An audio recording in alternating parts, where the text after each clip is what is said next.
Go.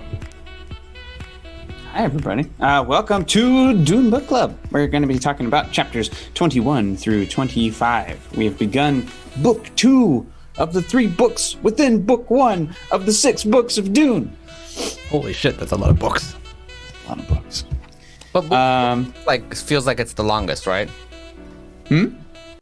By looking at the book, does book 1 feel like it's the longest? I mean, I think eventually, God Emperor might be the longest. That's the 4th one. But yeah, the first Dune book is, I think, the densest out of the bunch. But I think 4 is the longest. I'm not sure.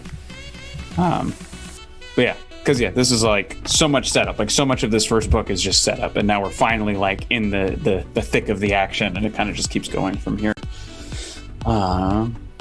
Yeah, chapter overview, shall we? Please, because I haven't read it. There's lots about to happen. A lot. So, book 1, chapter 21. Baron Harkonnen arrives on Arrakis. So this is very shortly after Leto is captured. So we're seeing all of this from the Baron's perspective. He thinks it's like, it's interesting because the Baron, I feel like my vision of the Baron has been so clouded by the 80s film, I forget that he's actually an interesting character because that version is so cartoonish. So it's like, it's interesting that he like, it's a pity and a regret to him that he has to take out Leto.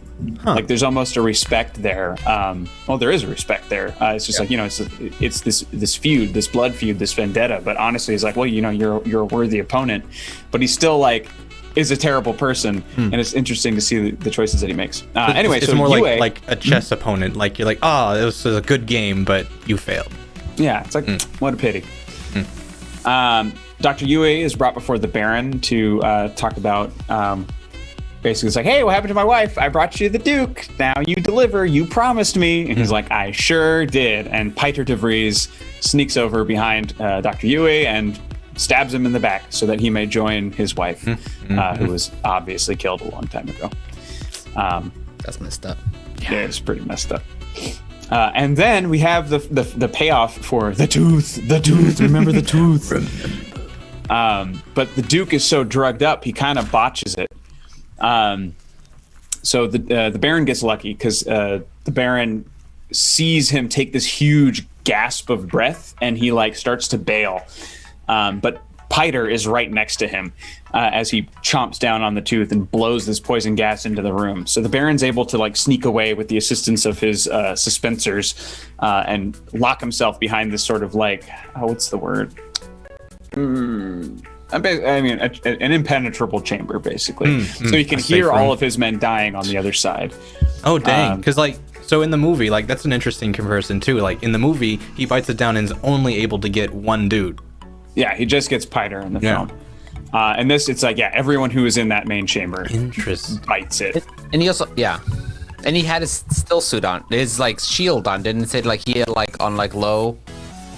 This is, so his shield? He said he had turned on his shield on super low, and it was enough for him to be able to block the initial stuff and be able to push away. Oh, right. Yeah. He had forgotten that his shield was on. Dang. Yeah, so it's pure luck that the Baron survived. And the Duke kind of fucked it up because he was still heavily drugged at the time, so he just saw shapes and heard voices, and he was like, die, Baron. And Yue also kind of botched it because he put the Baron on alert. Because right before, as Yue is dying, he's basically like, you think you've defeated me, you fuck, basically. And then and so that put him still, he's like, okay, so now I have to be aware of this new threat. If Yue had just shut up, it probably would have worked. And then they vent the halls. And the funny thing is, the Baron was most likely planning to kill Piter anyway because he doesn't like the way he kills. Like the fact that he stabbed him in the back was a thing. And that's pretty much all of chapter 21. It's them sort of obtaining power over that. And while all of this is happening, you hear that he's dispatching more and more units and troops, including Sardaukar, sort of across the to take Arrakeen. So What are the Sardaukar? Those are the Emperor's elite troops. They're basically bred to be these fighting machine bastards that are terrifying to everyone.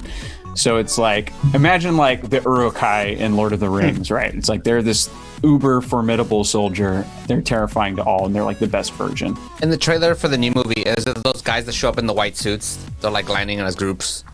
Do you remember that? Probably, but they'll still be wearing house colors, so they would still be either dressed as Harkonnen or Atreides. So the Sardaukar are dressed as both in this, because basically it's like if they're going to do something evil, they're going to dress as Atreides, so it looks like the Atreides are doing bad things. And then if they're dressed as the Harkonnens, it just looks like, oh, these are just Harkonnen soldiers. We shouldn't be that afraid of them. And then it turns out they're Sardaukar and they fucking slaughter. Because I think they talk about that in chapter 22. And I will read the description of what a Sardaukar is in the glossary. So, they are soldier fanatics of the Padishah's emperor. They were men from an environmental background of such ferocity that it killed 6 out of 13 persons before the age of 11. Their military training emphasized ruthlessness and a near suicidal disregard for personal safety. They were taught from infancy to use cruelty as a standard weapon, weakening opponents with terror. At the apex of their sway over the affairs of the universe, their swordsmanship was said to match that of the Jinnah's 10th level, and their cunning abilities at infighting were reputed to approach those of the Bene Gesserit adept. Any one of them was rated a match for any 10 ordinary Lancerad military conscripts by the time of Shaddam IV. While they were still formidable, their strength had been sapped by overconfidence, and the sustaining mystique of their warrior religion had been deeply undermined by cynicism. One more thing to note about chapter 21 is the reintroduction of artillery to this futuristic society, because everything is all lace guns and shields, and the Baron's plan is basically, it's like, you're all prepared for that, so I'm going old school and I'm bringing bullets back in. And like everyone's like, artillery? Why? But he's using it to just fucking barrel through caves and get to people who are in hiding. So he's a bastard. On to chapter 22. This is Paul and Jessica realizing that Yue's plan worked, because the ornithopter that was chasing them was actually Duncan, Idaho. Hooray, Duncan. So they're in a still tent. They have to dig themselves out. And this is sort of like Paul's weird awakening, realizing that he is this special thing. And it's like equal parts. A bit. Huh? He gets real moody for a bit. Yeah. Don't touch me. He becomes Harry Potter in the 5th book. He does. He really does. But thankfully he gets through it in like a chapter, as opposed to Harry for a whole goddamn book. But yeah, so he it's like his Mentat training has solidified. Whatever else he is also solidified. So like the Bene Gesserit side, his Mentat training, all that stuff is sort of blending. And I think the impetus of that is his father's death and how he copes with that, or doesn't cope with that really until the end of the chapter. It's like he goes straight into survival mode. He's noticing every detail of every single thing around him. He's seeing plans within plans. He's seeing the only options like that lie ahead and what happens. And so like this is the beginning of his prescience as a character, which is kind of fun. He mentally calculates everything that they have. He talks about desert power. Jessica realizes that she's now falling behind, and he also realizes that his mother's falling behind his speed of calculation and understanding of any situation. So like she's just like, oh, you know why Dr. Yue did? He's like, yeah, of course I already knew. Like, why didn't you know? Way ahead of you. Yeah. And so like it's going to be a lot of that with Paul for the future. It's just Paul's way ahead of everything and everybody, but he still has to do the work, which I appreciate. It's not just like he has this power and therefore everyone will listen to him. It's like he has this power and has to keep convincing people. Just calculating meditation does oh, and this is when you find out that they're Harkonnens, because Jessica is the Baron's daughter. Again, Shit. Spoilers, told you a lot happens. Jessica's the Baron's daughter? Yeah. Holy shit. Because he was once seduced a long time ago by a Bene Gesserit witch, and they don't necessarily know the whys, but she never knew who her mother was. She just knew that as a baby she was given up to the Bene Gesserit school. I don't remember that being a thing in the movie. Like that was... Well, they didn't really tackle it because it doesn't really matter until like books 2 and 3. Gotcha. But it's enough to make like a lot of weird situations in the book, right? Because it's like they hate the Harkonnens. They've always hated the Harkonnens, and now they are Harkonnens. So they have to deal with that, and Jessica has to deal with that because she never knew. Yeah. And Paul kind of hates her just because she is one, but he also kind of hates himself because he is one, and he only figured it out because of his new ability. He was like dissecting their bone structure. Oh, He was like, I was looking at your face and I put it all together. You're a Harkonnen, so am I. It's crazy. So that was like, that's a huge twist in that book, in this scene. And it's funny because they kept alluding a little bit to it earlier in the book, where they're like, they just, like, I think it was the lady, the old lady, the witch that comes to talk to her. So someone about her lineage, or like, they just keep dropping little hints about, oh, she might be somebody, or we don't know, she doesn't know where she comes from. But then they drop it forever. You just forget about it. So, until now. Moop, moop, moop, boop, boop. There's an interesting moment where it's like you have this expectation where it's like, oh, okay, he's finally going to admit he's the Kwisatz Haderach, and Jessica's right on board with the reader, and she's just like, you probably are it, and he's just like, nah, I'm something else. I'm a seed. The fuck does that mean? And then once he is able to kind of resolve what he is, who he is, and what the plan is, that's when he allows himself to mourn. So at the end of the chapter, he finally starts crying over his father. But he spends that entire chapter just thinking he's a fucking monster because he can't feel, because he's so busy. Like, his brain is so busy doing 10,000 things. Yeah. Relatable. And there's he also said he has another. So waking dream is a repeating concept here. He also mentions his terrible purpose again in this chapter.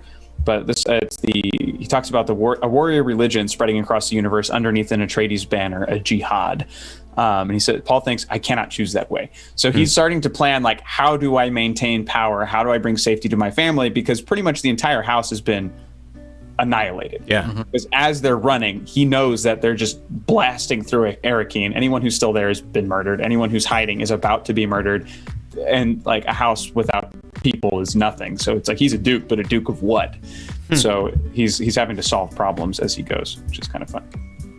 On to chapter 23. La, la, la, la, la, la. So Duncan Idaho kind of bails after he helps them. I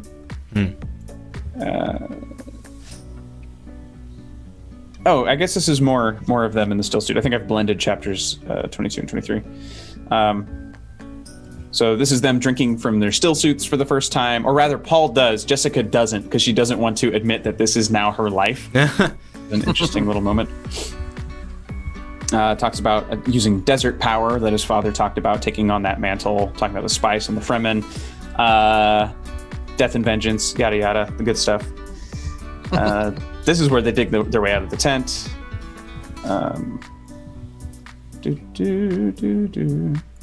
She hears the sound of birds at one point, and normally, in normal situations, you just kind of ignore that detail, but because earlier you learned that the birds drink blood on this planet, that's a really bad omen, and it's just cute that they just glaze over it. Jessica has this moment where she now realizes she's in Paul's orbit. So he is now basically in charge of the fate of everyone, the house, and everything, because she knows that he's sort of evolved beyond her abilities. But she's still dedicating herself to Paul's existence and the existence of her as now unborn daughter. Just Pillars of Fire. Pillars of Fire. We finally get that payoff. So the Pillars of Fire was a rock formation. And we actually kind of painted that during Dune Book Club. So that was the note that Duke Leto got, like columns of smoke, pillars of fire, or something like that. So it's sort of like an moment for Paul, seeing that as the sun rises, the way that it hits those stones, that becomes the Pillars of Fire.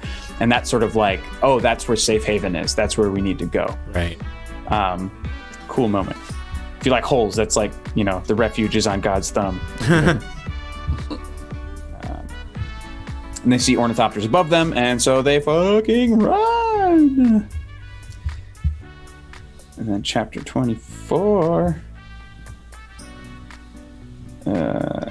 Okay. Oh, also, I think it's the end of that chapter where he determines the name of his future sister,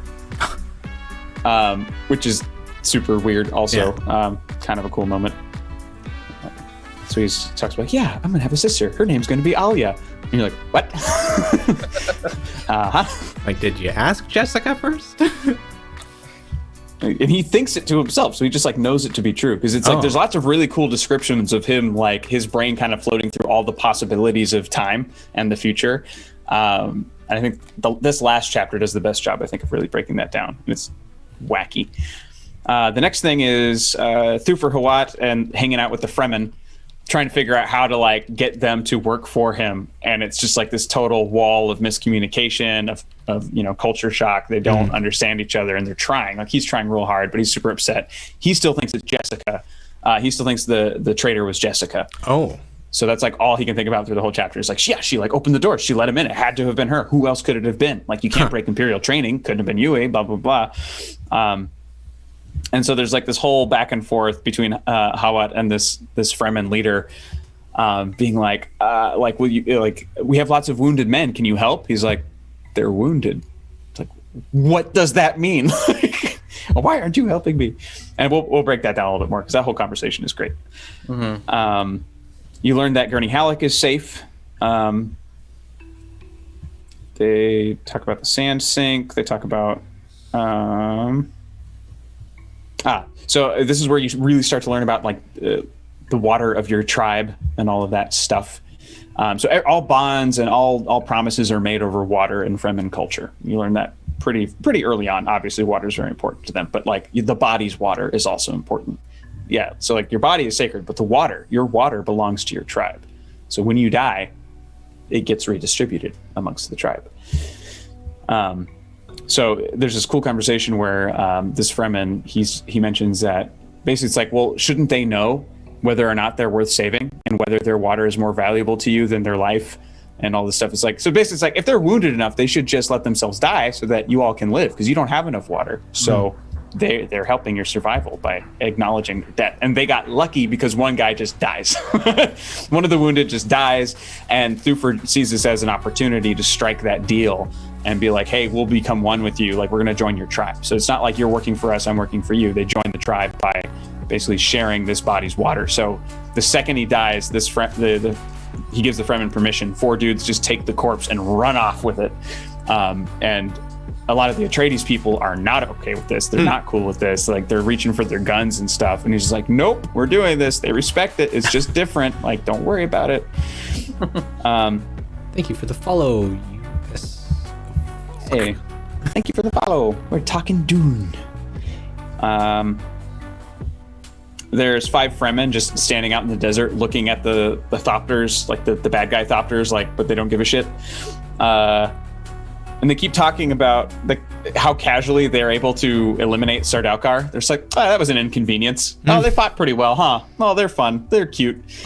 Which is blowing Hawat's mind, like, entirely. And I think you also see the taking of an ornithopter in this one, right? Yes, yeah. So this is where, like, you see the Fremen in action. So there's one Thopter comes down. There's like a handful of Sardaukar men in it. And there's the 5 guys standing in the sand waiting, like, obvious, right? And so the bad guys start approaching, and then from the sand spurt forth several more Fremen, who then just in a cloud of sand murder these dudes, just completely murder. One of them jumps into the Thopter, takes to the air, and then takes out a carrier. So one guy like suicide bombs an entire carrier of 300 troops. Damn. And then the Fremen's just like, well, yeah, we'll go collect that water, and we're good to go. Completely unfazed, and Hawat's like, what the fuck have we done? What's going on? Yeah, because he's like, it was only 2 men that we lost. And like, Hawat's like, how do you pronounce his name? Hawat? Yeah, Thufir Hawat.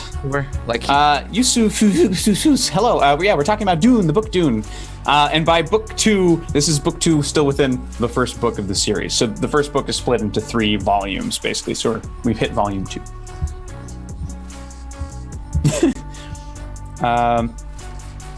But yeah, their fighting prowess is unheard of to Thufir. Like, all the Atreides, everyone in the galaxy under the Emperor Shaddam IV is terrified of Sardaukar. Like, they are the fighting force. They are the thing to be reckoned with. And the Fremen are taking them out like chumps, but still kind of complimenting their ability.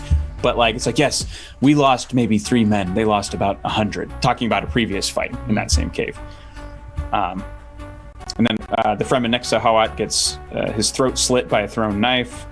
And then Thufir gets knocked unconscious, and that's how that chapter ends. So we don't know his fate yet. And then on to chapter 5.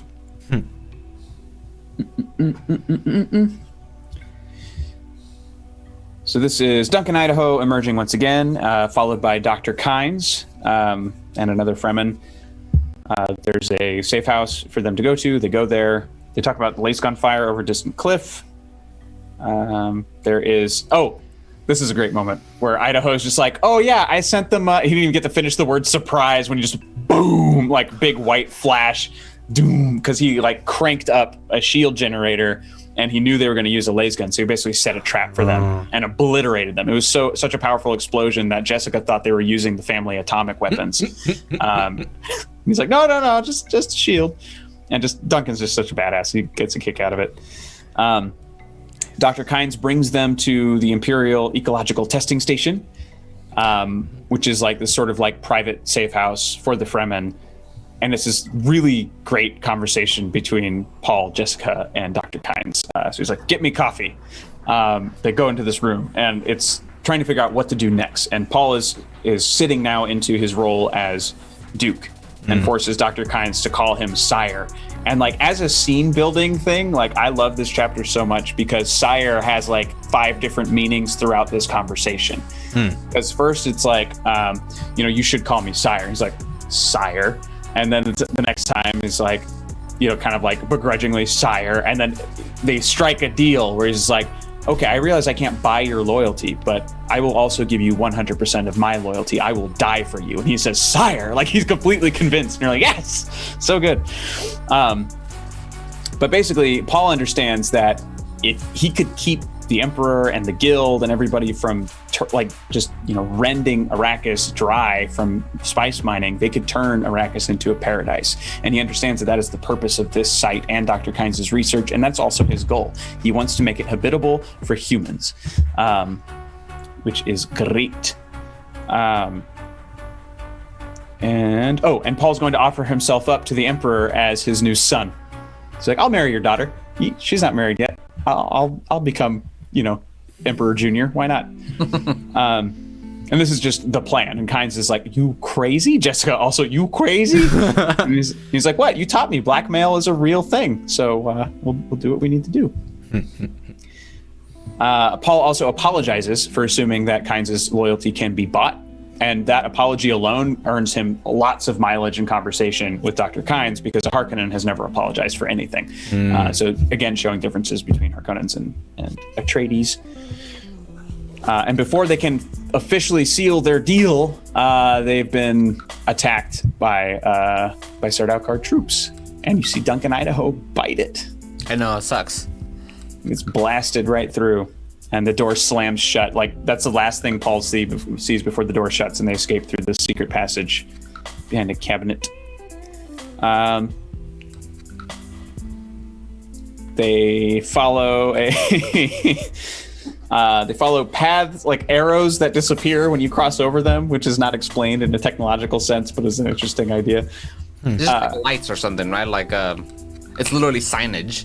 Yeah. But then it can't be followed because they disappear once you pass. It's this weird thing. I just thought it was funny.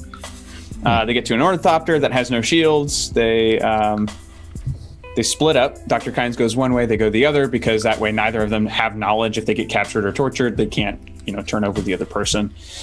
They take off. They jump into a sandstorm while the Harkonnens are firing artillery. So their thopters are now armed with like old school bullets and armor piercing rounds or whatever. They're not specifically described. You just know that they're ballistics of some kind. Paul goes high into the storm and recites the litany of fear to calm himself down. Jessica tries, gets calm, and then loses her chill at the end of the chapter. And that's where it ends. They're escaping from the Harkonnens. They've made a deal with Dr. Kynes, and that is that is the overview for all those chapters. It's like those old jokes of like, it's like, Paul, don't do the thing. He did the thing.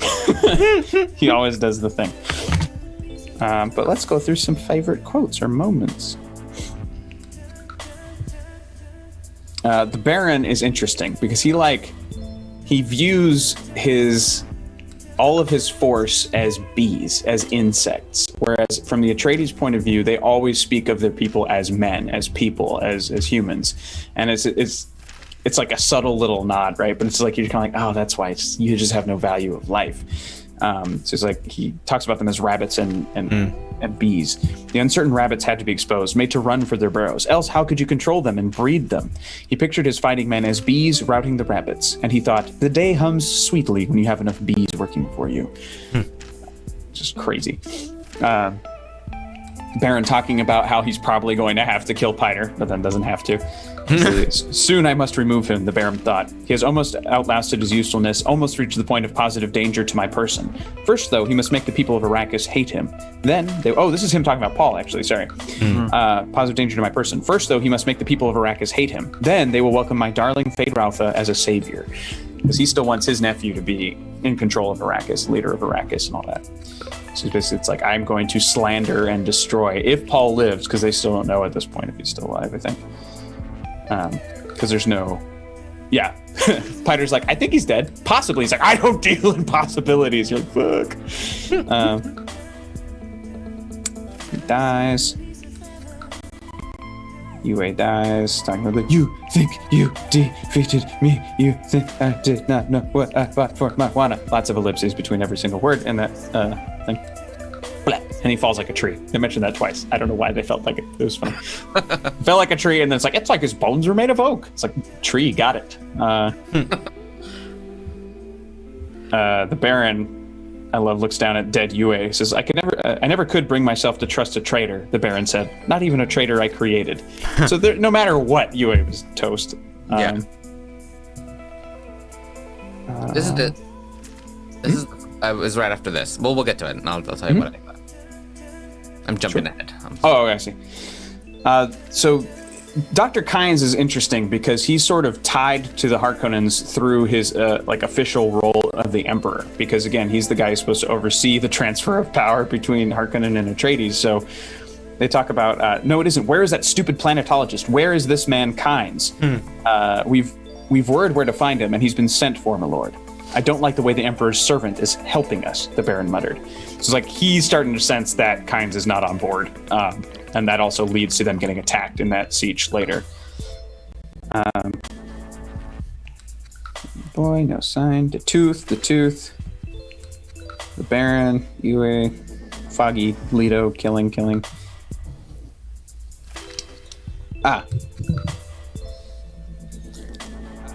Tigeron asks, have you noticed any repeating themes or sayings to currently read chapters?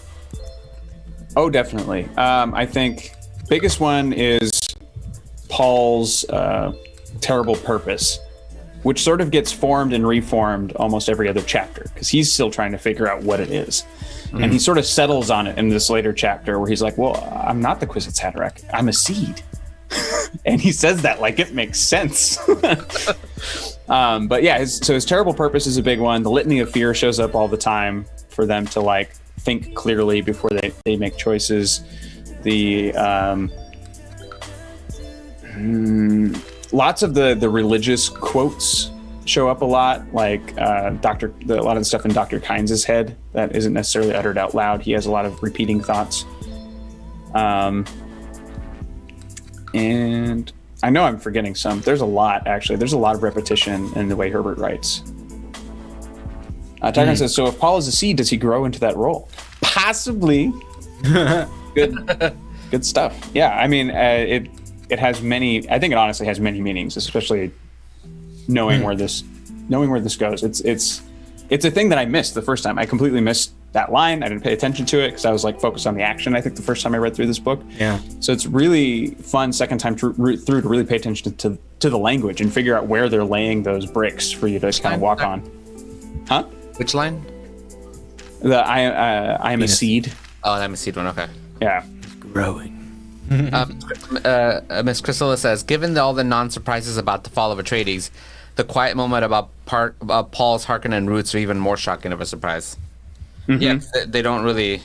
They're giving you all the information about what's going to happen, and that was the one thing they didn't. Yeah. So. And I love that realization comes in the middle of an escape scene, right? So it's like they're trying to escape the Harkonnens in the same moment that they realize that they are Harkonnen. So they can't escape themselves. They can't escape this family or this bloodline or this vendetta. They love that word. So it's not just like it's not a feud. I feel like anyone else would just say feud, but they're really big on vendetta and Conley and all this stuff. Like I like the word choices. This is the weird kind of mercy moment from the Baron that I forgot happened. Talking to the Duke, basically saying like, I don't want to have to kill you this way. Just be agreeable so I can kill you in a nice, clean, respectable way.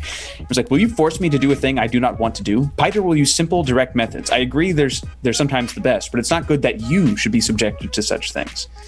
And they talk about, boiling him with hot tallow and shit and all kinds of stuff.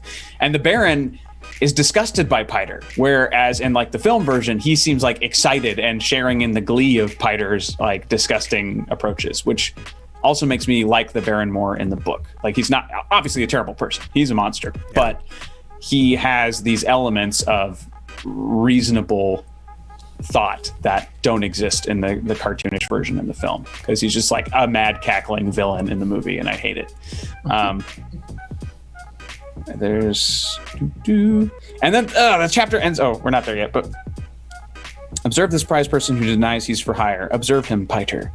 Yes, see him there, this man who believes he cannot be bought. See him detained there by 1,000,000 shares of himself sold in dribbles every second of his life. If you took him up now and shook him, he'd rattle inside. Emptied, sold out. What difference how he dies now? I just liked that. That is cute. La la la.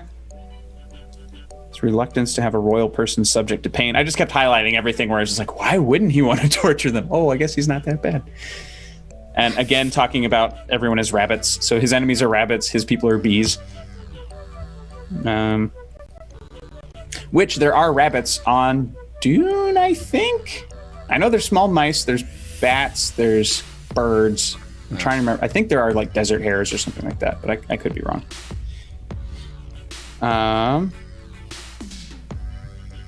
Leto saw in formless light on rays of black, the day the flesh shapes and the flesh the day shapes. The thought struck him with a sense of fullness he knew he could never explain, and that's the instant before his death. So it's a very fun description of slipping away into death. And then everyone looking at the Baron like, oh, is he pissed? This is after he almost dies. Right. And all this stuff got past his security. Let's see. There was only the one legion of them locally, 10 brigades reinforcing the Harkonnen legions, but the Baron did not fool himself. That one legion was perfectly capable of turning on the Harkonnens and overcoming them. So he's also having to deal with the Sardaukar. It's not like they work for him loyally. They work for the Emperor loyally. So if the Baron disappoints them, if the Baron pisses them off, they have absolutely no issues taking them out at all. And the only reason he has any military might right now is because of the assistance of the Sardaukar army. So he doesn't really show that he's intimidated by them, but he is annoyed by their lack of grace when speaking to him. I'm royalty. You need to address me as such. Yeah, like he's not afraid of them, but he's just aware. It's like, I have to deal with this because if I don't, they'll just kill me. Right. And thank you very much for the raid. Hey, Norse meat. We're talking Dune. This is your bread and butter. How's it going, man? We're talking chapters 21 through 25. Yay. Grace here says the 2000 miniseries, The Baron, played by Ian McNeice, is more like the book version of Baron. Ooh, I'll have to watch that. I have it. I have the actual DVD copies of those. Sweet. And now we have time because that new movie's not coming out till next year. Yeah. We'll do like full Dune view parties. Yeah. Once we're done with the book, though, I need y'all to experience this clean because that movie's rough. Yup. Oh, this is where the Sardaukar comes in and he's like, I'm supposed to report to the Emperor what I saw, blah, blah, blah. He's like, the Duke's already dead, man. You want to go poke him? Like, he's over there. I like that moment as well. And I like that it's just the Baron getting all offended. He's like, really? This is too much. Combinations. Grace Deer says, damn, I didn't know about the delay. Yeah, they just delayed it till next fall, till next year. Yeah, an entire year. That's fine. I want to see that on a big ass screen, so I'm kind of happy about it. Oh, Mezzy, yeah, I'll loan it to Danny, and you guys can watch it together.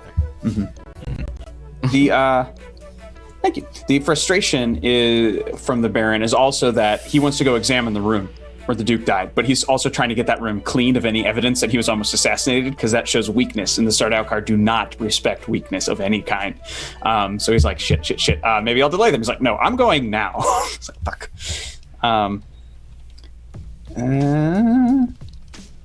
So the Baron chewed at his lower lip, consoling himself that the Emperor, at least, had not learned of the Atreides raid on Gedi Prime, the destruction of the Harkonnen spice stores there. So we learned that the Atreides strike on their stores was successful, which is cool, because you hear about them launching that several chapters back. And the Baron's just like, so if the Emperor at least finds out about this assassination attempt, but doesn't know about our spice stores being destroyed, maybe we'll still be cool. So you can kind of feel the Baron losing grip on control of what's going on here. Tigron has a great question. Norsemeat says, hey, we're gonna get the toys way before the movie comes out now. Yeah, and I want a costume. I want a still suit so bad, you guys.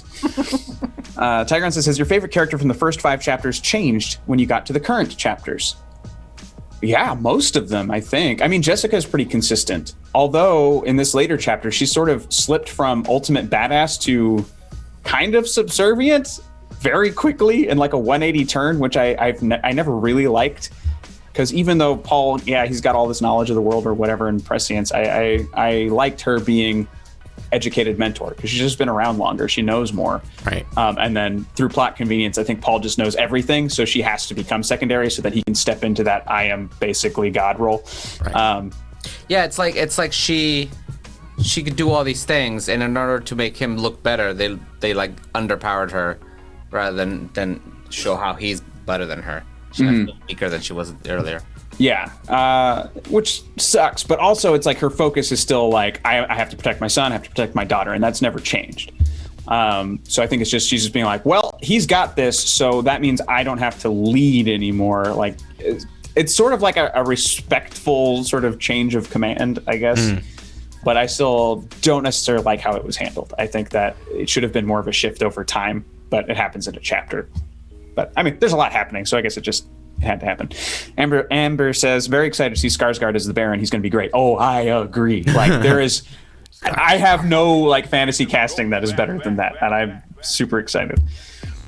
What else we got? Oh, this is the gross part at the end of this chapter. Made me go ew out loud. The Baron's like, I'm hungry. Send a boy to my chambers. Make sure he's drugged so that he can't fight me, and make sure he looks like Paul. You're like, ew. Let me describe something about his eyes. He gets a little like icky in the description of why he... Yeah, bring me that young fellow we bought on Gamont, the one with the lovely eyes. Drug him well. I don't feel like wrestling. Yes, my lord. The Baron turned away, began moving with his bouncing, suspensor-buoyed pace towards his chambers. Yes, he thought, the one with the lovely eyes, the one who looks so much like the young Paul Atreides. You're like, And I don't know, at this point, we don't know if the Baron knows that Paul is family. So it makes it even worse. I mean, it's already fucking bad. Hey, I'm going to, like, bring me a drug boy that I can rape. That's pretty fucking terrible. And then make sure it looks like my enemy's child. And then that enemy might also be my grandson. Anyway, yeah, it's yuck, super yuck. But yeah, good window into what a horrible creature he is. On to chapter 22. Mezzy says, and that's why that semi-honor bit does not make me give him any credit. Yeah, totally. I mean, I think it lets you know that he's a person, not like a person to like or respect or whatever, but it's like whatever code he has is so fucking skewed, it doesn't matter. But it's interesting to know that there are things that he values because he is such a creature at that point. And in the movie, they like triple down on the grossness of the Baron as well. Like there's extra scenes in there. They're just like, oh fuck, bye.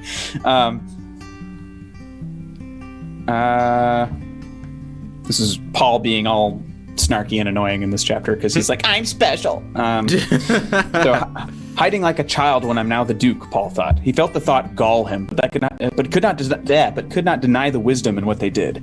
Something had happened to his awareness that night. He saw with sharpened clarity every circumstance and occurrence around him. He felt unable to stop the inflow of data or the cold precision with which each new item was added to his knowledge, and the computation was centered in his awareness. It was mentat power and more. So basically, just his brain is on overload because he's a kid. He's had Bene Gesserit training. He's had mentat training. He's possibly the Messiah. He's like got a lot of stuff going on in his head. Has he ever had the juice that they drink? The soup? Spoilers. He's had spice. Lots of spice. No. I mean the mentat juice that they stains the lips. No. Not yet. The Baron reminds me of the Gastone Bullet Farm guys from Mad Max. Yeah! Especially because they're the only ones who use bullets. I like that. Tigron says, that would be one scene I wouldn't be looking forward to watching. Yeah. At least, I mean, in the book, it's sort of like a pan to the creepy-ass fire moment. Like, you don't see it. You just hear his request. So you learn his taste without them having to show you. Yeah. Whereas in the 80s film, they felt like showing you. So I feel like it's going to be up to the director. And that's going to be weird. And Yue's letter is kind of neat. Paul remembered it. And through that letter, Paul was able to determine all of the meaning, everything that happened, sussed out the situation, where Jessica is just piecing it together. It's like, why aren't you there yet? Meh. Bark. He's super whiny in this chapter. He had read that his father was dead, known the truth of the words, but had felt them as no more than another datum to be entered into his mind and used. So it's like he can't get out of calculator mode. He can't get out of mentat mode. And he wants to mourn. He keeps trying to tell himself, like, I want to mourn. I want to cry. Like, why can't I feel anything? What's going on? But he can still, like, see into the future and shit. But he can't mourn this. Exile says, oh, no, I have the books. I could have been following along. I know. Do it. Do it. I remember that, like, this part happening in the movie, and it was basically just the actor just staring off into the distance, like... Good old Kyle MacLachlan. It's not his fault. It's not his fault. But that's the whole thing with Dune. How do you show that in a movie, right? How do you show everything he's experiencing through dialogue or action? Yeah. Because you just have to be told some of this shit, right? It's like, my brain can see through time. Do you say that out loud? Because that's fucking weird. Question, if you can say without spoilers, are there any queer characters in Dune series that aren't the Baron?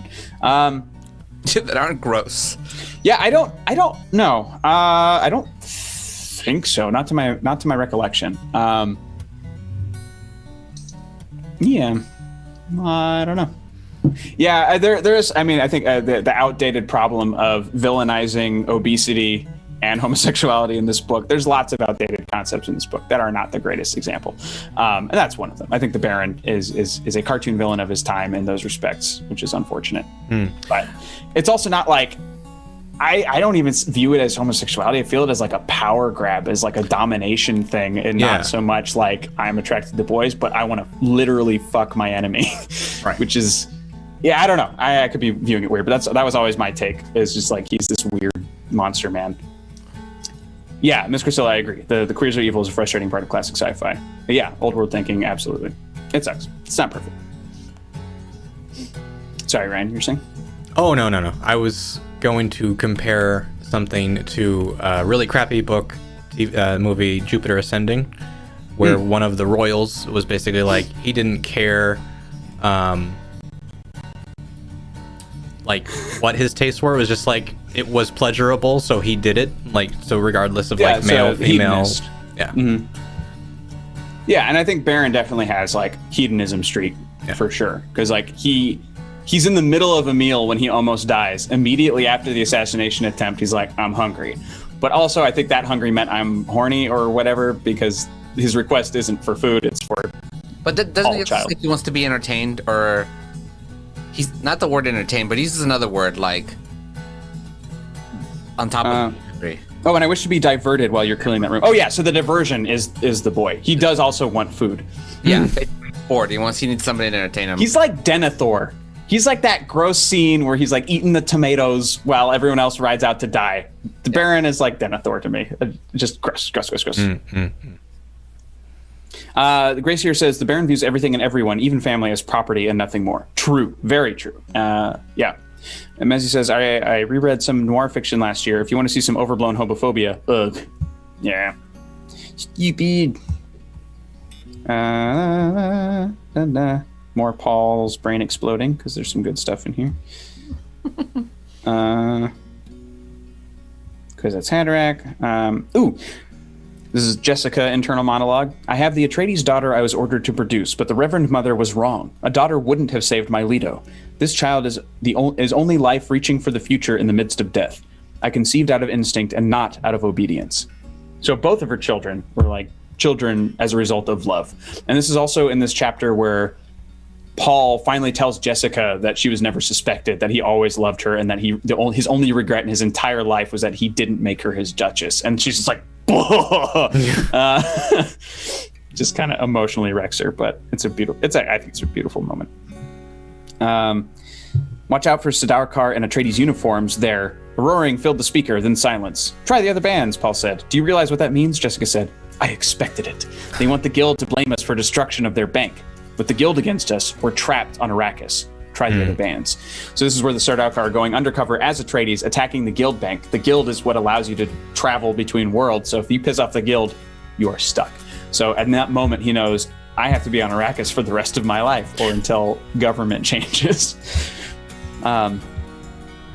Which is interesting. And also they know that they also talk about the heavy addiction of the spice. Eventually, if you have too much of it, you're going to need as much as you can only get on Arrakis. So even Jessica kind of has that wake up moment of like, oh yeah, we're like super stuck here. Because it won't kill you unless you stop taking it and then you die. Is that like once you become like a regular user or just having it once? So stuck with it. Everyone in this time period uses the spice. It's in everything. Yeah, it's in everything. It's galaxy wide. Everybody, it's in their food. It's in the whatever. But it's like if you're not on Arrakis, it's a choice. It's like as often as we might have coffee, right? So imagine coffee being like a superfood health thing that elongates your life and broadens your brain power. But you're not going to want to overdo it. But if you're on Arrakis, you can't help but overdo it because you're breathing it. Everything you eat has it. Everything you drink has it. You can't get away from it. So it's like they're already like oversaturated just from having been here for what, a week or two, like however long they've been on planet. I have a bad time with timelines, but the spice is highly addictive. True, Grace here, because yeah, if you take too much of it and then you stop taking it, you die. Tigran says, I keep thinking of the Tank Girl comics where water was currency. For the Fremen, water is everything. It's not even, because they don't really treat it like currency. However, you can form bonds over water, which is what Hawat does with the other Fremen to get them to work together. And even then, it's not an exchange. It is we all belong to each other now. We are now one tribe. It's not just like, hey, can you do me a favor? That doesn't exist for them. They don't give a shit about you until you're family. Ambulance Essex says, I would hate Arrakis if it was coffee. There's also spice beer, and you can, I think they've baked it into breads and foods and stuff as well. No, he said, the Fremen, they're paying the guild for privacy, paying in a coin that's freely available to anyone with desert power. Spice. This is more than the second approximation answer. It's the straight line computation. Depend on it. Basically saying the Fremen are super fucking rich, super fucking powerful, and they're paying for their own privacy from the guild to be left the fuck alone. So you learn now that they're far more powerful than they appear, because you've really only seen the poorer Fremen kind of wandering around in front of the castle and that kind of thing. And you're aware of Dr. Kynes. You know that there's at least some strong tribes here and there, but you don't understand like how much hold they have. Like they have the guild by the junk, basically. Exile says the spice must flow always. Yeah, because like in the movie, they were never depicted as like they were a tribe and like they could fight, but they were never depicted as powerful until like Paul got there. You see them as like skilled fighters, like martial arts style fighters. You don't see them in action as well. And I think that's a failure of fight choreography and direction more than anything. Yeah.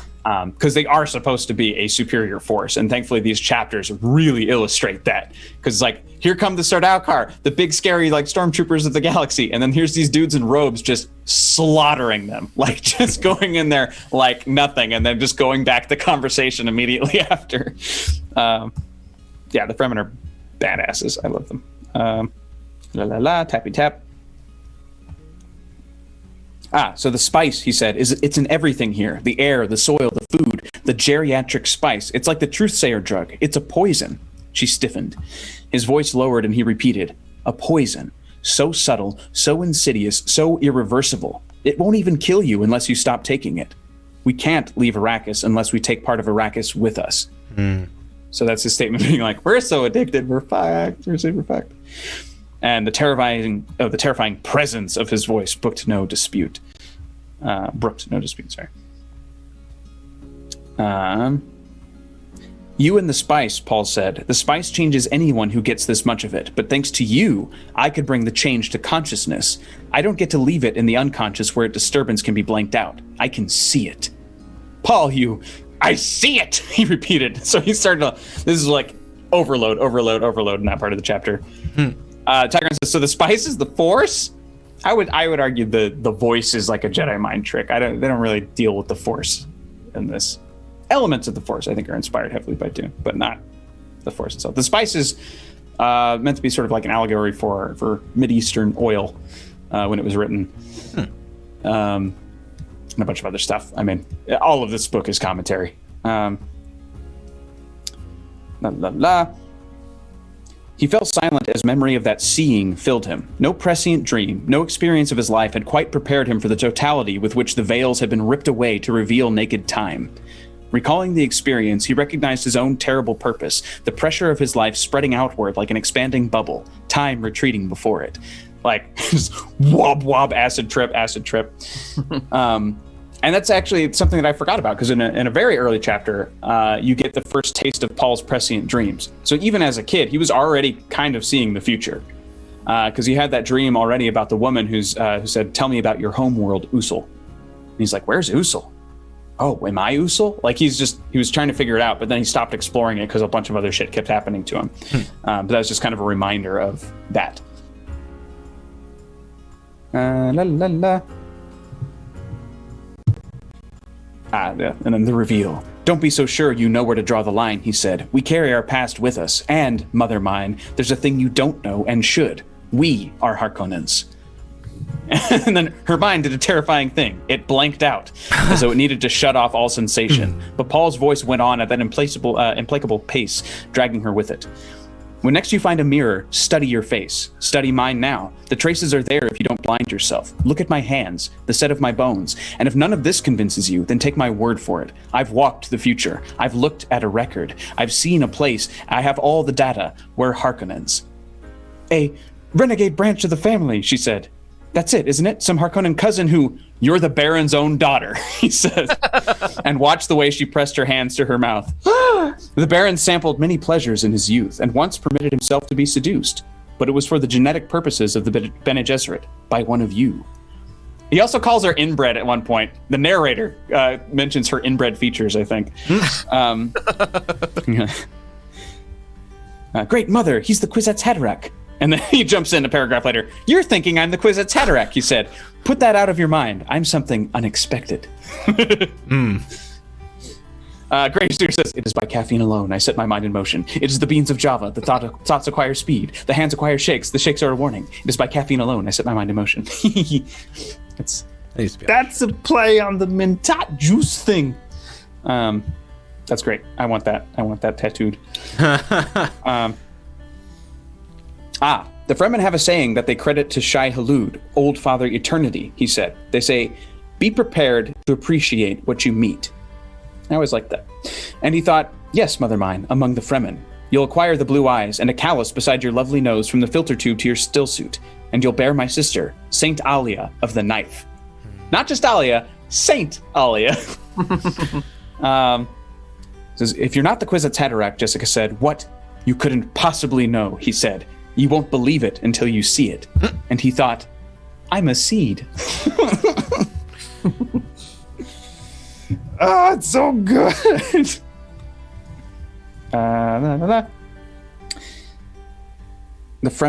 Jessica asking if the Fremen will give them sanctuary.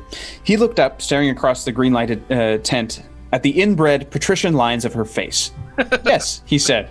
That's one of the ways, he nodded. Yes, they'll call me Muad'Dib, the one who points the way. Yes, that's what they'll call me. And he closed his eyes, thinking, now, my father, I can warn you. And he felt the tears coursing down his cheeks. Like, yeah, I'll be Messiah. Why not? Bye-bye, Dad. So, is it ever explained why, like, Muad'Dib and then Muad'Dib are the words are very close? I think so. I don't know if they necessarily break it down, but they are, it's like all of the Fremen culture is based on Zinsuni, and it's like, there's lots of like Mid-Eastern words that are used and occasionally abused. He mostly got a lot of it right. He got some of it wrong, or at least intentions wrong, stuff like that too. Yeah. On to book 2. Also, I realize I'm barreling through my quotes, but please jump in if you guys have stuff. No, you're like the professor. I'm just reviewing everything as Hooray. that I read. This is Pillars of Fire, Poe whispered. Highlighted that just so that we could talk about it. That chapter's pretty short. Desert Rat. This is Hawat's conversation with all the crazy. The man removed his plugs, readjusted them. He rubbed at a scar beside his nose.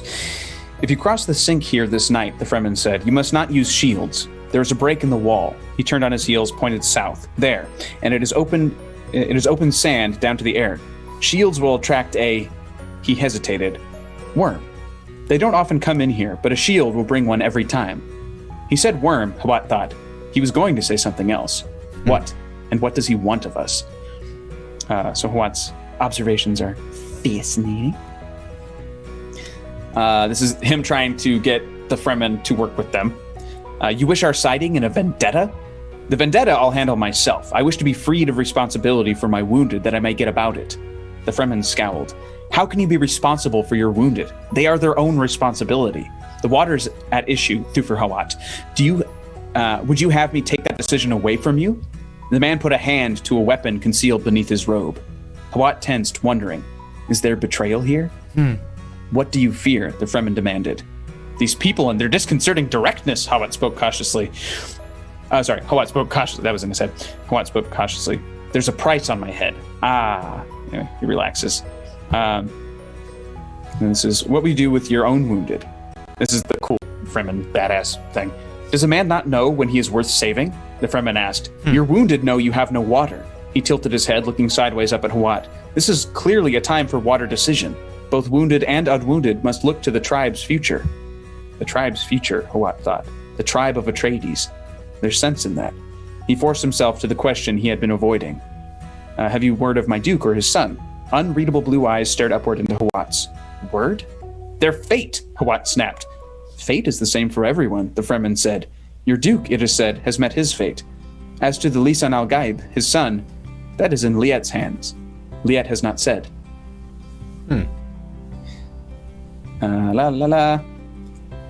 And I love this, like, a bunch of our guys are getting blasted. They're hiding in caves, like they're gonna die. It's like, any man who retreats into a cave which has only one opening deserves to die, the Fremen said. Why do you ask about these weapons? Liet wishes it. Is that what he wants from us? Hawat wondered. He said, did you come here seeking information about the big guns? Liet wished to see one of the weapons for himself. Then you should just go take one, Hawat sneered. He's like, yes, the Fremen said. We took one. We have it hidden somewhere where Stilgar can study it for Liet when Liet comes and can see it for himself. And Hawat's like, you took one? Because he meant it as a joke. So it was a good fight, the Fremen said. We lost only 2 men and spilled the water from more than 100 of theirs. There were Sardaukar at every gun, Hawat thought. This desert madman speaks casually of losing only 2 men against Sardaukar. So again, just pointing out, Fremen are crazy. This is when they're dragging off the body of the guy who just died to suck out all the water. And Hawat's men advanced against the Fremen. He stops them. He says, stop right where you are, Hawat barked. He fought down the sick fatigue that gripped his muscles. These people respect our dead. Customs differ, but the meaning's the same. They're going to render Arky down for his water, the man with the laser gun snarled. Is it that your men wish to attend the ceremony? The Fremen asked. He doesn't even see the problem, Huat thought. I love that. It's just like, they literally don't see what's wrong with this at all, because this is just what they do.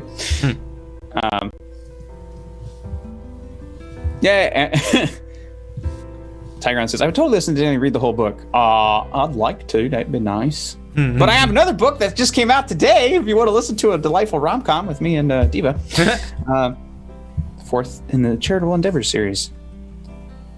Oh, this is the cool murder moment. There are 5 men standing in the sand. The Sardaukar approached the waiting group of Fremen in an enclosing half circle. Sun glinted on blades held ready. The Fremen stood in a compact group, apparently indifferent. Abruptly, the sand around the 2 groups sprouted Fremen. They were at the ornithopter, then in it. Where the 2 groups had met at the dune crest, a dust cloud partly obscured violent motion. Presently, the dust settled. Only Fremen remained standing. It's like a cartoon cloud of dust. And then just dead bad guys. It was the Fremen who took off in that captured thopter, Huat thought. He deliberately sacrificed himself to get that carrier. Great mother, what are these Fremen? This is when he, suicide bombs the carrier. A reasonable exchange, said the Fremen beside Huat. There must have been 300 men in that carrier. Now we must see to their water and make plans to get another aircraft. He started to step out of the rock-shadowed concealment. Just casual, super casual. Yeah, I mean, mathematically, we done good. All right, see you later. The Fremen version of the shootout at the OK Corral. Absolutely. With knives, no less. Just fucking Chris knives. Stabby, stab, stab. I'm going to read the whole chunk at the top of... Oh, gosh, what chapter is this? 2 seconds. I think we're on... Is this the last one? What does it start with? This is the... Muad'Dib could indeed see the future. That's the last one, 25. Right? That's 25. Yeah. So 25. The whole opening from that also kind of helps illustrate how Paul's brain works as far as seeing through time. Mostly to allow for unseen events to actually occur, because if you have a character who can always see into the future, it's a problem. So this kind of helps define the rules, which I like rules when shit gets weird. So Muad'Dib could indeed see the future, but you must understand the limits of this power. Think of sight. You have eyes, yet cannot see without light. If you're on the floor of a valley, you cannot see beyond your valley. Just so, Muad'Dib could not always choose to look across the mysterious terrain. He tells us that a single obscure decision of prophecy, perhaps the choice of one word over another, could change the entire aspect of the future. He tells us, the vision of time is broad, but when you pass through it, time becomes a narrow door. And always he fought the temptation to choose a clear, safe course, warning, that path leads ever down into stagnation. From Arrakis Awakening by the Princess Irulan. Idaho arriving, this is them having the meeting. Dr. Kynes still trying to be like a badass, hard ass. Just like, no, I don't want to be their friends, but he keeps wanting to be their friends. Am I foolish to aid these fugitives? Why am I doing it? It'd be so easy to take them now, to buy the Harkonnen trust with them. But I think he even understands like that's idiotic to try and strike that sort of a deal with the Harkonnens, because they'll just take everything. Will you sit down, Paul Atreides? Kynes asked. How carefully he avoids my title, Paul thought. But he accepted the chair, remained silent while Kynes sat down. You sense that Arrakis could be a paradise, Kynes said. Yet as you see, the Imperium sends here only its trained hatchetmen, its seekers after the spice. Paul held up his thumb with its ducal signet. Do you see this ring? Yes. Do you know its significance? Jessica turned sharply to stare at her son. Your father lies dead in the ruins of Arrakeen, Kynes said. You are technically the Duke. I'm a soldier of the Imperium, Paul said. Technically, a hatchetman. Kynes' face darkened. Even with the Emperor's Sardaukar standing over your father's body? The Sardaukar are one thing. The legal source of my authority is another, Paul said. And then just debate about authority and who's in charge, blah, blah, blah. And this is the, lad, there are things you will address me as sire or my lord, Paul said. Gently, Jessica thought. Kynes stared at Paul, and Jessica noted the glint of admiration in the planetologist's face, the touch of humor there. Sire, Kynes said. And I love this Paul just being like, I will be a thorn in the side of everybody who bothers me. So I am an embarrassment to the Emperor, Paul said. I am an embarrassment to all who would divide Arrakis as their spoil. As I live, I shall continue to be such an embarrassment that I stick in their throats and choke them to death. Words, Kynes said. And then this is Paul trying new avenues to win him over. Presently, Paul said, "You have a legend of Lisan al-Gaib here, the voice from the outer world, the one who will lead the Fremen to paradise. Your men have superstition," Kynes said. "Perhaps," Paul agreed, "yet perhaps not. Superstitions sometimes have strange roots and stranger branchings." "You have a plan," Kynes said. "This much is obvious, sire. Could your Fremen provide me with proof positive that the Sardaukar are here in Harkonnen uniform?" "Quite likely." "The Emperor will put a Harkonnen back in power here," Paul said. "Perhaps even Beast Raban. Let him. Once he has involved himself beyond escaping his guilt, let the Emperor face the possibility of a bill of particulars laid before the Landsraad. Let him answer there where..." "Paul," Jessica said. Blah, blah, blah. This is the blackmail. So skipping ahead. Jessica spoke in a dry tone. "Blackmail? One of the tools of statecraft, as you've said yourself," Paul said, and Jessica heard the bitterness in his voice. "The Emperor has no sons, only daughters. You'd aim for the throne?" Jessica asked. "The Emperor will not risk having the Imperium shattered by total war," Paul said. "Planets blasted, disorder everywhere. He'll not risk that." And then blah, blah, blah. Blah, blah, blah. "You say you're not for sale, but I believe I've the coin you'll accept. For your loyalty, I offer my loyalty to you. Totally." "My son has the Atreides sincerity," Jessica thought. "He has that tremendous, almost naive honor, and what a powerful force that truly is." Skipping. "I am the Duke," Paul said. "I am an Atreides. No Atreides has ever broken such a bond." Kynes swallowed. "When I say totally," Paul said, "I mean without reservation. I would give my life for you." And he's like, "Sire!" Sold. 100%. So that's like my favorite use, because they use sire 3 times, each time having a different meaning. So just as a scene, I just love that as a scene. "What are your impressions on the world building so far in the story?" Tigrun asked. I love this world. I also like that it's kind of, even for the time, I feel like it's, archaic isn't the word, but like the fact that they have ornithopters, which is like a Da Vinci design, like initially, where it's like the flapping wings for a flight craft. And in a world where planes exist, the idea that he went backward for something like an ornithopter and that became standard during like planetary travel.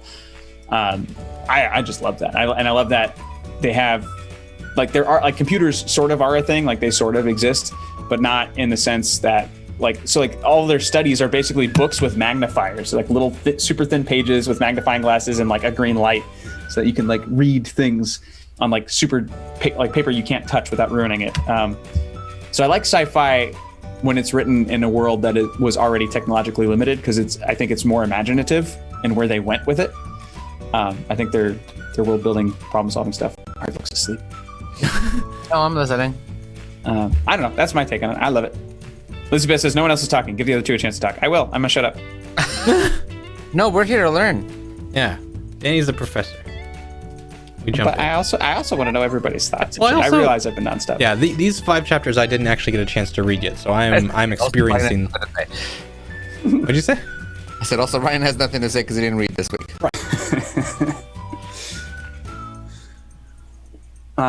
Miss Crisella says, "I mean, Herbert went all the way back to Greek tragedy for the Atreides." Yeah. Shame on Ryan. Yeah.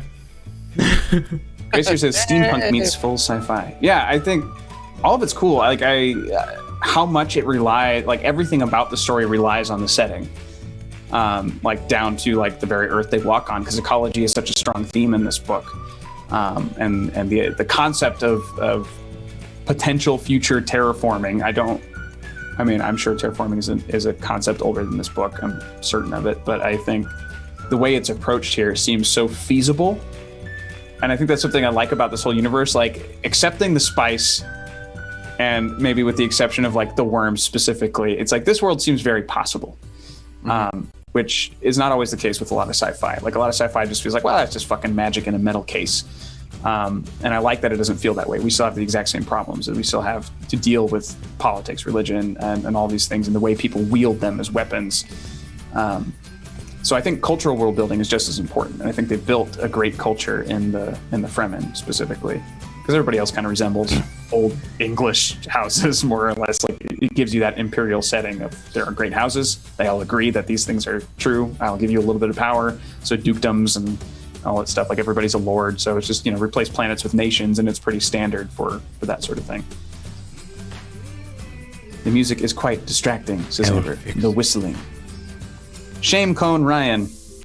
Dune led me delving into the Warhammer 40K lore and getting into that back in the 90s. Really?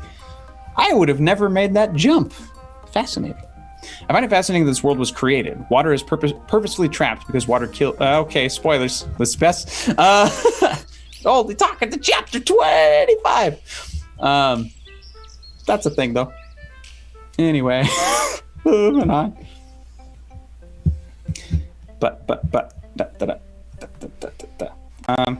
let me see if I have anything else for this chapter.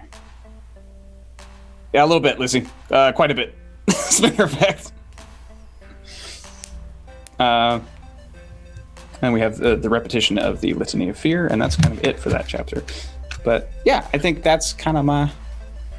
we're really jumping into the major story now, which is exciting. Paul among the Fremen, or at least starting that agreement with Dr. Kynes and Jessica. And Hawat has also bonded with the Fremen tribe, so we'll probably see him again. We know that Gurney's alive, but we don't know where he is. We know that Duncan Idaho is dead. Duke is dead. All other stuff. Wait. Was the last person you said is dead? The Duke? Oh, the Duke. Mm-hmm. The Duke, Piter. So how we don't Cooper, know. Hawat. We know he's unconscious, right? We don't know. We just know something that he blacked out. Something happened to him. Yeah, Duncan got pew-pewed. When this book was originally released, was it released in 3 separate books, or was it this? 2 books. It was released in 2 Was separate it? books. As 2 separate books, yeah. That's why this Really? book 1 and 2. Yeah. I looked it up. I'm not making stuff up. I looked it up this week. Well, aren't there 3? Huh? Books 1, 2, and 3 in this. Yeah, aren't there 3 volumes within book 1? I don't know. 2 separate serials. So yeah, you're right. It was published as 2 separate serials, but I still think the book is split into 3 volumes, which is weird. So first serial became book 1, Dune, final published Dune novel, and the second serial was divided into book 2, Muad'Dib, and book 3, The Prophet. And then the serialized version was expanded, reworked, and submitted to more than 20 publishers, each of whom rejected it. The novel Dune was finally accepted and published in August 1965 by Chilton Books, printing house best known for publishing auto repair manuals. Fascinating. And I kind of, as you read, I like to go back to Herbert's dedication, which is kind of cool. It's like, to the people whose labors go beyond ideas into the realm of real materials, to the dryland ecologists, wherever they may be, in whatever time they work, this effort at prediction is dedicated in humility and admiration. So it's like Dr. Kynes is the person that he wrote this book for, I think, anyway. I think it's kind of cool. Anywho, I think we might want to wrap up. Yeah. Yes, Duncan Duke cut a dart to the neck. Yeah, he did, because Yue got him with a dart. But yeah, he's like long dead now. Oh yeah. He the poison cap killed him and everybody else in that room, with the exception of the Baron, who got away. All right, well, let's sign off, shall we? Yeah. But everyone, so we're gonna go from chapter 26 to chapter 30 for next week. Just gonna keep on chugging. Grace here says, I find lore settings based around where technology has regression, somewhat but not completely, to be very interesting subjects. I agree, and I think that this book does that very well. Like, they have a world of laser guns, but their answer to that is shields. If you use them against each other, you go boom. So you have to get assassiny, or you go backwards and get ballistics and try to just shoot people. All right. Do we know who we're raiding? That's right. We are gonna raid. Grandudius is still on. We'll just raid him. Ah, sweet. Awesome. Starting that raid. All right. Thank you all. Come back tomorrow. We'll have Roll for Initiative and Trash to Peace Theater. So 2 o'clock and 7:30 tomorrow. Bye. Goodbye. Oh yeah, and the quotes are in the Discord. Oh, Thank yes, you. the chapter starts. Thank you.